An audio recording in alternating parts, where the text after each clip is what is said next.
ఏలినాటి శని 3 రకాలు ఉంటుంది. నెత్తి మీద శని ఉంటాడు. 12వ స్థానంకి వస్తే శని నెత్తి మీదకి వచ్చినట్లు లెక్క.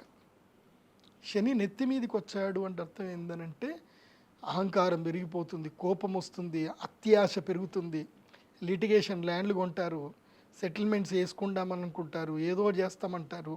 తీరాను అగ్రిమెంట్ చేసుకొని సేల్లీడ్ చేసుకున్నాక వాడు వస్తాడు. ఈ మధ్య ఒకటి జరిగింది. వాళ్ళు దుర్మార్గులు, మొత్తం అంతా గ్యాంగే. అది ఏం చేస్తారు, ఒక మంచి ల్యాండ్ చూపిస్తారు, అమ్మేస్తారు, ల్యాండ్ సేల్లీడ్ అయిపోతుంది, డబ్బులు తీసుకుంటారు.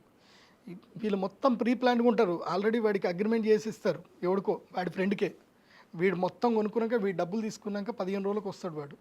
వీడు ఇంకెందుకు కొనుక్కున్నా ఇట్లా అని అనుకునేసరికి వాడు ఏదైనా పని చేస్తాడా, ఇంక దాని మీద ఇంకే పెట్టుబడి పెడతాడా అని చూసినప్పుడు అప్పుడు వాడు వస్తాడు, నేను అగ్రిమెంట్ చేసుకున్నా అని చెప్పి వాడు కేసు ఇస్తాడు వీడి మీద. వీడు ఆల్రెడీ నాకు అగ్రిమెంట్ చేసి నీకు ఎట్లా అమ్ముతాడు అంటాడు. కథం, బాయ్ బాయ్.